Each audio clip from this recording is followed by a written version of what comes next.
Hello मेरे प्यारे बच्चों, क्लास सेकेंड कैसे हैं आप लोग बच्चों। आशा करती हूँ आप लोग अच्छे होंगे और सुरक्षित भी होंगे। आज मैं आप लोगों को हिंदी व्याकरण विषय के अंतर्गत पाठ 6 लिंग और लिंग पाठ के अंतर्गत पुल्लिंग और स्त्रीलिंग लिखवाऊंगी। सबसे पहले मैं आप लोगों को फिर से एक बार लिंग का अर्थ और लिंग से परिचित करा दूं। बच्चों, लिंग का अर्थ होता है पहचान। लिंग का क्या अर्थ होता है? लिंग का अर्थ होता है पहचान। जिन संज्ञा शब्दों द्वारा हमें यह बोध हो कि कौन स्त्री जाति का है, कौन पुरुष जाति का है ना, उसे लिंग कहते हैं। यानी वह शब्द जो हमें यह ज्ञान कराए कि कौन पुरुष जाति का है, कौन स्त्री जाति का है, उसे लिंग कहते हैं। यानी ये स्त्री और पुरुष का बोध कराने वाले शब्दों को लिंग कहते हैं। तो इस प्रकार बच्चों लिंग दो प्रकार के होते हैं। कितने प्रकार के होते हैं? दो प्रकार के। पहला पुल्लिंग, दूसरा स्त्रीलिंग। इस तरह पुल्लिंग और स्त्रीलिंग लिंग के दो भेद हो गए। तो आइए अब बताती हूँ पुल्लिंग के विषय में। जिन संज्ञा शब्दों के द्वारा उसके पुरुष जाति का होने का बोध हो उसे पुल्लिंग कहते हैं।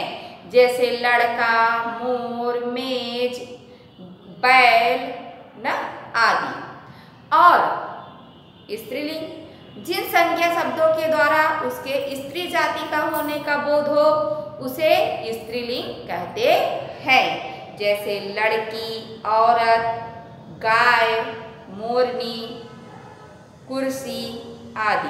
तो बच्चों एक बात का विशेष रूप से ध्यान रखिएगा कि निर्जीव और सजीव दोनों वस्तुओं में लिंग का निर्धारण होता है ना। तो सजीव में लिंग का निर्धारण करना आसान होता है, सरल होता है, लेकिन निर्जीव चीजों में लिंग का निर्धारण करना थोड़ा मुश्किल होता है। तो जो है ऐसे आप जो है मतलब अपने माइंड का यूज करके और व्याकरण का प्रयोग करके आप स्त्रीलिंग पुल्लिंग का पहचान भी कर सकते हैं ना। तो आइए अब देखते हैं ब्लैक बोर्ड बच्चों। देखिए लिंग किसे कहते हैं?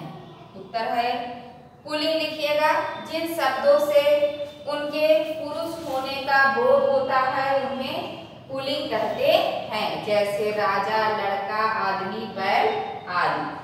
फिर प्रश्न दूसरा, स्त्रीलिंग किसे कहते हैं?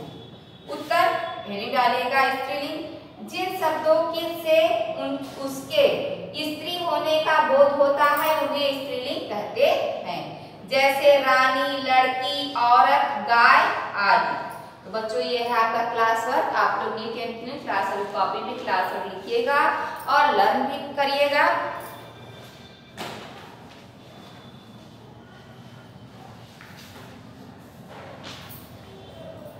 अब आइए मैं आप लोगों को होमवर्क बता देती हूँ। होमवर्क है आपका पेज नंबर 26 का, पेज नंबर 26 का प्रश्न नंबर 2 कॉपी में करिए। तो बच्चों आइए बुक देखते हैं। पेज नंबर 26 पर प्रश्न नंबर 2 है क्या? ये देखिए पेज नंबर 26 प्रश्न नंबर 2 है निम्नलिखित पुल्लिंग शब्दों के स्त्रीलिंग रूप लिखो। मौसा, मामा, पुत्र, नर, शिक्षक, घोड़ा।